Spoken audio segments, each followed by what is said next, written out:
Uh, Here we are, Think Up LA. It's your boy Mac and my great co-host and friend DMally. How you feeling, Coco bro? Molly. Good Huh? How evening. you feeling, man? Afternoon. It was good. Energy. Yeah. I'm Hey, ready. man.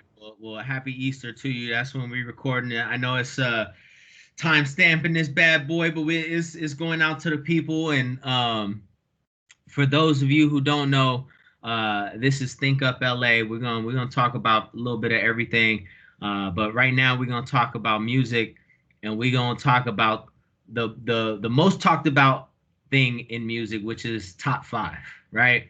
It varies from everybody's opinions and how where East Coast, West Coast, all that stuff.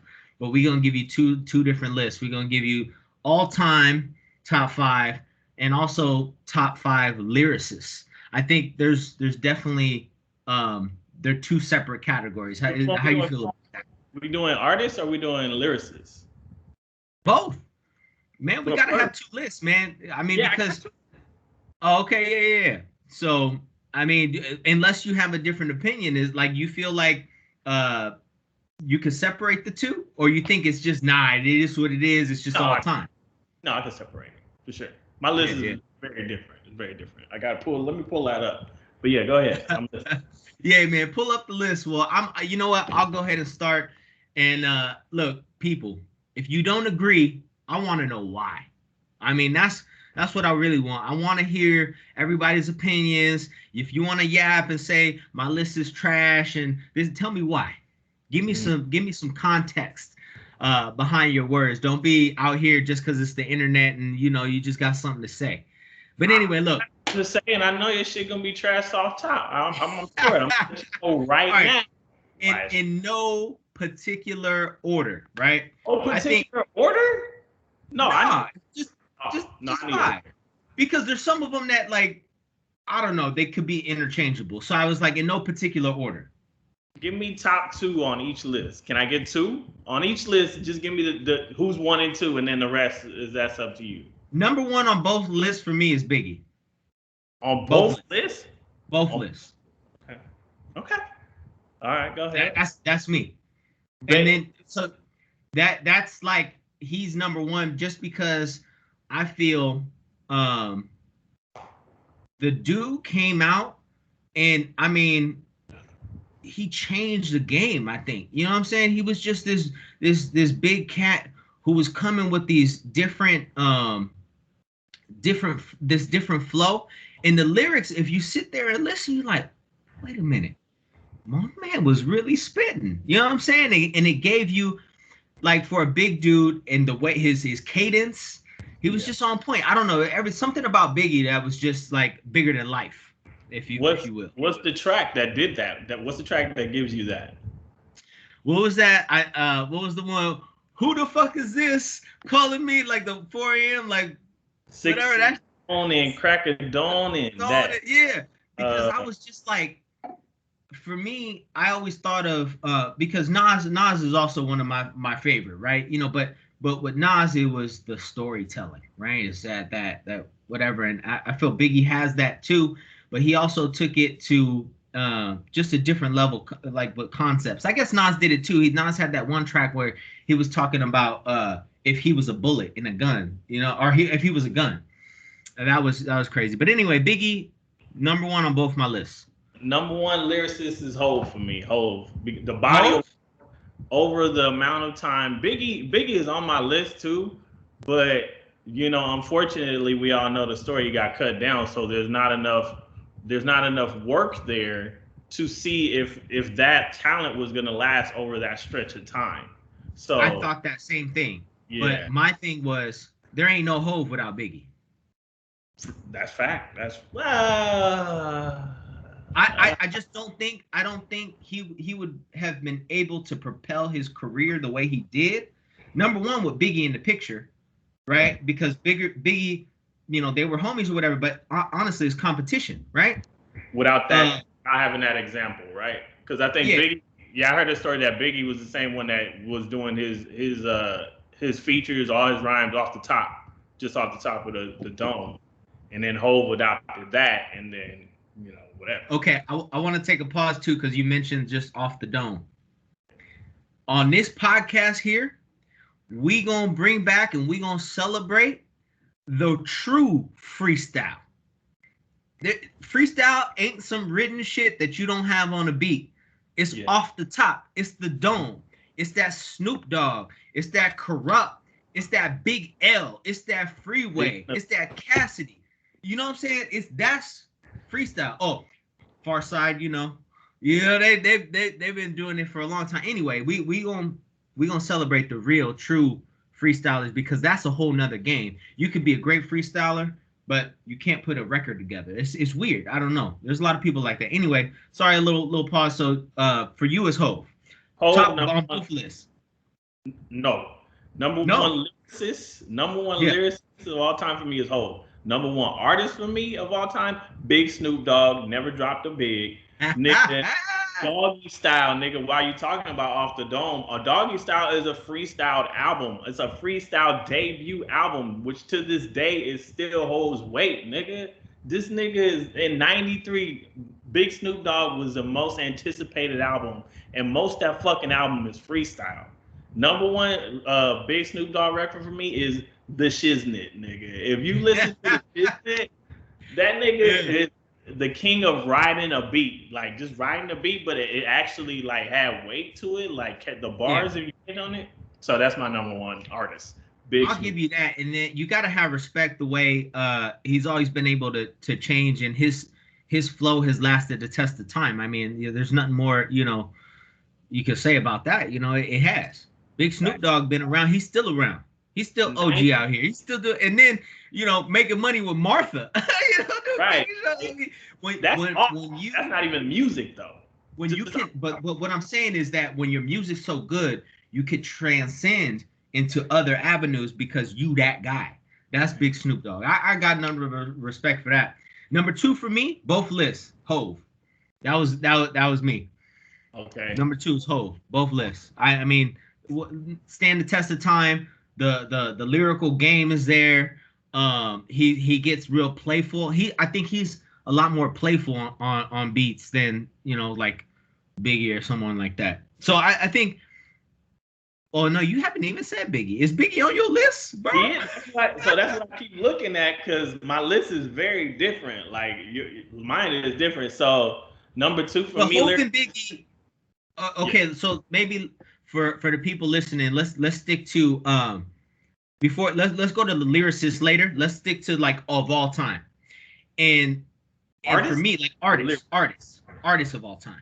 And for me, that means like somebody who just changed the game, like made you look at music different or, feel different. And it could relate to just growing up and who was there at the time of, your peak. But look, so Biggie, Hov are on my all-time list. Yeah.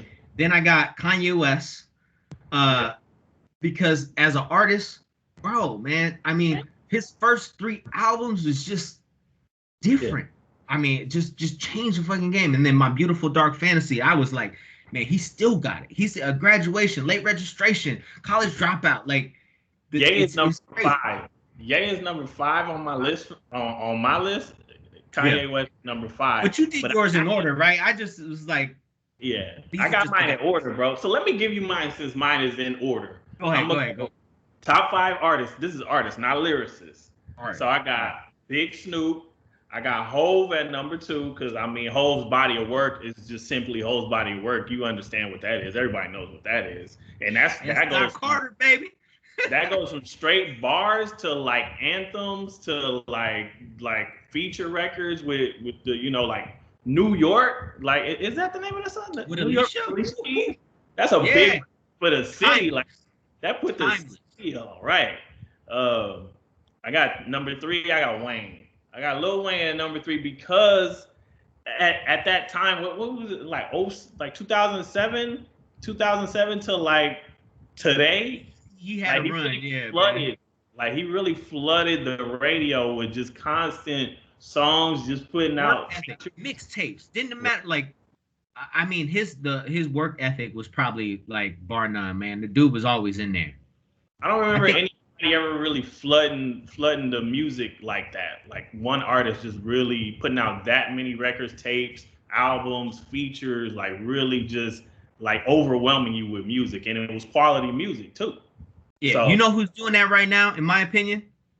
Lil Baby. Lil Baby's working. He out there and he's putting out records. And he got a following where it's like, nah, this dude ain't gonna fall off, you know, and he got big records. But he's putting out a lot of music.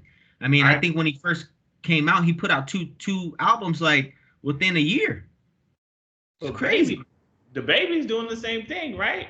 So that like they're kind of following. Yeah, I mean, okay, but the Baby, I think for me is a particular type of rapper, right?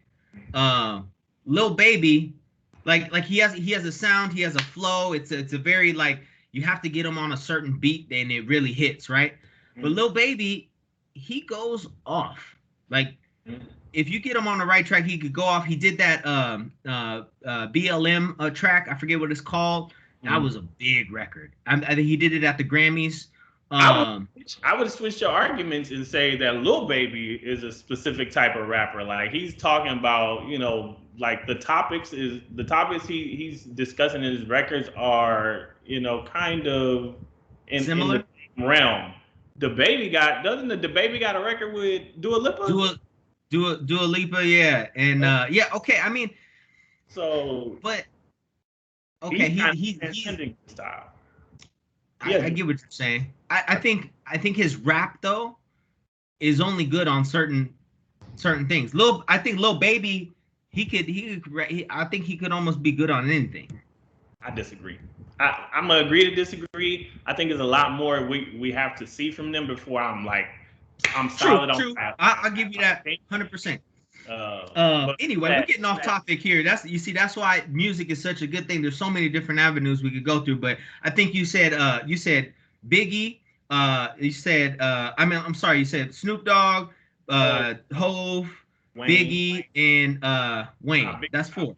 Biggie's not on my top artists of all time list. Oh, okay, all right. No disrespect to B.I.G. Okay, no, that's you. So who's number 5 then, or 4? Aubrey, Drizzy, Drake, Graham. Come on, man. Stop playing with Drake. Come on, man. That boy got records. He be singing his shit, but his raps go hard. Like all that shit is dope. I feel like he don't miss. Which album of Drake's is trash? Like trash. Like a full throwaway. None of them. None. And they are so many. Even the one where he said it's a collection of music or something. It was like 40 tracks, something. Even that one had bangers. Exactly. When he was just putting out whatever. Yeah, I mean respect. Okay, so run through your list real quick up to Drake. Number 5 is Ye, and I feel like I'm disrespecting Ye a little bit by putting him after Drake, but he be on some weird shit sometimes, and I feel like he does have an album. If you think about. I can't name all of Kanye West's albums right now, but I feel like it's a few in there that I could kind of do without that. No one understood 808s and Heartbreaks. You know, I think he had maybe another. I think actually 808s and Heartbreaks it hit for everybody, but when he started out, I was thinking that the trajectory he was on, like nobody was gonna catch him because College Dropout, Late Registration, I think was his best body of work. Then Graduation. My Beautiful Dark Fantasy. Then he had like the Pablo one, the Something of Pablo, which that was good. But you know, he did start going off a little, you know, to the end. But Drake has consistently been, consistent. I mean, I can't think of one time he wasn't top of the charts. Like exactly. One time he didn't give you a hit to where it wasn't just like a commercial song. Like it was actually a good song. And you know, it's for a specific crowd. It was you could kind of tell it's made for a specific crowd, but it's still a banger, low key. Like, yep. I feel like I didn't even think Hotline Bling was like a really crazy track, but man, it caught fire.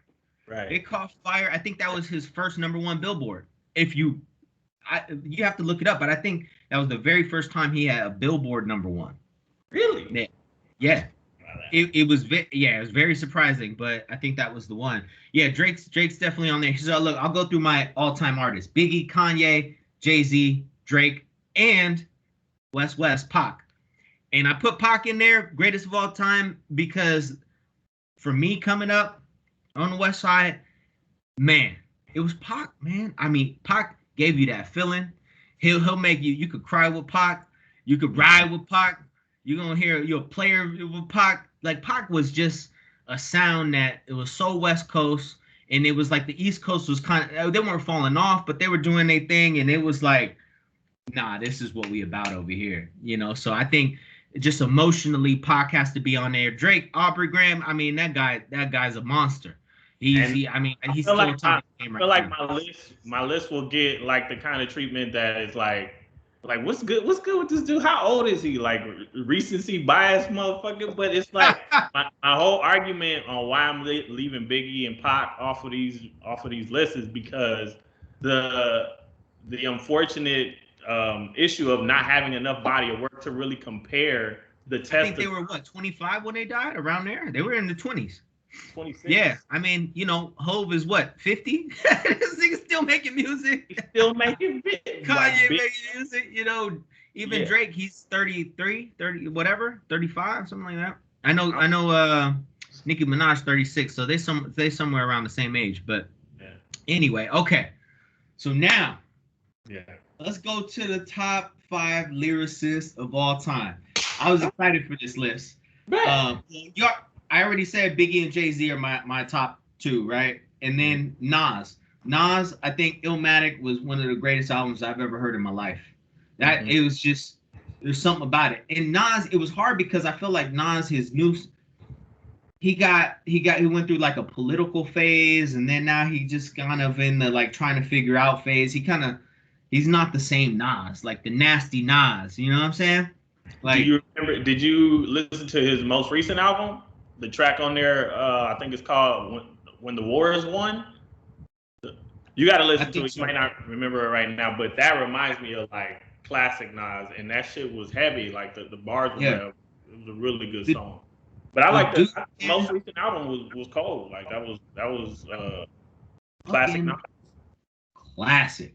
Yeah. Now, this person, I had to put them on there because when you talk about lyrics, he made me think about music and writing lyrics in a completely different way. And I heard him, and it just changed the game for me. And that's MF Doom. Rest in peace. I think when we're talking about bars, people don't realize that boy got bars. And you know, talking about random shit. What was that one song? Yeah, there's only one beer left. You know, just. I think you put me on Doom, and I didn't really listen to Doom until I heard rap niggas telling all their business. Oh yeah. Damn, that's old be their own star witness. That shit's so crazy to me. After that, like I really went to start listening to that shit. But I never really dove into Doom too much. Besides that one tape you put on, I listened like 2 or 3 tapes, but that one like.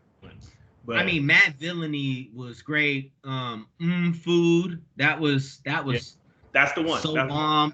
You know, and his collaborations, he's kind of like what Jay Dilla was for me as far as producing, right? Because I was listening to a lot of music that was mainstream, a lot of whatever, but Jay Dilla with his just interesting sounds that he'd be coming with and putting it all together and just, you know, switching up the tracks. It wasn't the same drum line and the same snares or whatever. He would just have these kits and then getting samples off of records people had nobody ever heard of.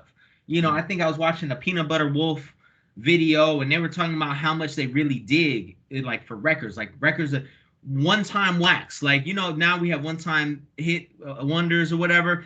One-time wax. He'll pull something off and just make it into some crazy beat. So I got so much respect for Jay Dilla, rest in peace. And then finally, I struggled with this one a little bit, but I was like, I feel like on a lyricist level, I couldn't not include him, Eminem, because lyrically, the dude was so Slim Shady LP, and I think Marshall Mathers LP was probably one of the greatest albums I've ever heard. Marshall Mathers LP is just bullshit coming through on your side, man. It's now listen, ever since then, those albums, I just couldn't listen to like any of those recoveries, and then like how Eminem is now. Lyricist of all time off 2 records. Then you talking about 2 records, and he's all time off 2 records? Nah. He changed. I mean, he also had the D12 records. You know what I'm saying? It's when he was struggling, like I guess mentally or whatever, to put those bodies of work together, and then the rest of his life, I don't know what happened, and I can't listen to Eminem now. It's just trash in my opinion. But it's the same energy. It's like, why are you still angry? I don't understand why he's still angry and upset, and he's so mad. Bro, like, no, I'm not listening to that. Well, I think his music now is more like, I'm disrespected, I am one of the greatest, so the greatest wouldn't have to make that argument. So you know who and it's so funny because look, I'll even show you. I scratched out you can't see it.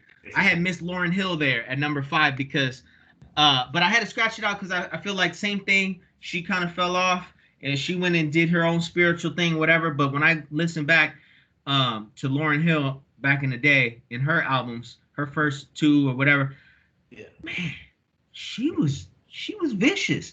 I mean, I would almost go to the point where I feel she was the greatest female artist of all time. I mean, because she was singing, but came with bars and came like real life shit. I mean, Lauryn Hill, man, I got nothing but respect for her, but she really fell off too. So thought provoking. But impact. I'm just saying, Eminem had an impact. Lauryn Hill had an impact. But anyway, so just lyricist Biggie, Jay-Z, Nas, Doom, Eminem. That's mine. And I don't know why I have this energy towards Eminem these days. Like every time somebody puts him on a list, I feel like it's just like, oh, I gotta do it, so let me just do it. But like when I hear his music, like, no, I'm not listening to nothing after the Slim Shady LP. Nothing. Or maybe not even Marshall Mathers. The Marshall Mathers is only Superman. That's the only one I remember from Marshall Mathers. Not even Stan. Stan was probably the biggest record on there. That was some emotional shit. No, dog. No. I don't want to hear it. Is music not an emotional? Yes, it is. It is. But that was a full-on like emo breakdown. It was a good song, but I'm not putting you in the lyricist. Like, no. Okay, I gotta hear this list. Let me see what you. Hove off top. Come on, man. Stop playing with me. I don't need to really explain that one. Biggie, my nigga, Unbelievable is it's unbelievable. That's my favorite Biggie track right there. All right. Nas, you pretty much already gave me the full breakdown on Nas. We all know that. Okay. So now we're gonna get interesting. Where we at? We'll get interesting. So if you can tell me that Eminem gets to be on your list because of 2 records, and I'm really only calling it 1, okay, I get to put Lupe Fiasco on there for the cool and what was his first album too? Kick Push, the album, not that song, the album. What was the one he had with? Was it Jill Scott? Dreaming? Was it Dreaming? Yeah. Oh, that's incredible. Dreaming when I'm thinking of it. Oh, man. And the feature with Ye, which I was just playing. What was it? Damn, what's it called? Da, da, da, da, da. Oh, yeah. Like, I feel like his verse on that record is underrated. Yeah. But yeah, the cool really changed it for me, and he fell off a little bit after the cool. But a lot of people sleep on. I would say absolutely fell off. Like, no, he didn't absolutely fell off. He just kind of like it seemed like he had a calling with like the mainstream, like the whole music business and how it is. And both of my lists are based on mainstream music. I don't know too much. But he got very political. Yeah. He got very political, and I couldn't rock with that. Lasers was really political. I couldn't relate to it, I guess, because politics is politics. Everyone has their own opinion and shit. But I don't know. It was forceful to me, and I couldn't. He had one good album for me. So, have you listened to it's called Testo and Youth? It's like a real artsy kind of album. That shit is really underrated. And then the new one, Drogas. That one's underrated too. That shit hard. Okay. I'll Luke get that to you. And then number 5, Big Snoop Dogg. Let's go. Stop playing. Beautiful. Oh, I didn't even do that shit in the right fucking tone. But beautiful, nigga. Beautiful with Pharrell. Come on, man. That's a crazy song. And then everything in between. I mean, you know, when I think of Snoop Dogg, you know, the body of work is great. So I'm not gonna say nothing about Snoop Dogg being on there. I think Lupe would be the one for me where I'm like, but what, you know. So you're saying you subbing in Eminem for my Lupe? Yeah. Which I would have to I would have to train to debate you on why that is. And I feel like I'd lose on the card, but it would be like not really a close. Well, here's what we'll do. Let's do this. We put our list out there. We want to hear what everybody has to say. Like, comment, fucking, you know, trash us if you want. If you think our shit is trash, make it a poll. Poll it. We're gonna poll it. We're gonna do whatever. But yeah. On the next little talk, or you know, the next show we do, why don't we have a Lupe and Eminem off? What, 5 tracks? Is 5 tracks good enough, or we need more? 5 tracks. We gonna share our screen, and it could be video, it could be just a track, whatever. But we gonna play it, and you know, for whatever track you have, I'm gonna have one. We gonna see, and that's it. You know, I like that. And we'll decide what the loser has to kick in on. I like that. All right, man. Well, look, we getting at the end here in the time. So, you know, I don't want to drag on, but look, ThinkUp, we're going to have a lot of stuff out. We're going to see who's going to win this Lupe Eminem battle, which I think is good. But anyway, peace and love to everybody out there. Your boy Mac is out. Oh, DMally. About to. Happy Easter, y'all, man. Happy Keep Easter. debating out there. Deuces. All right. Later.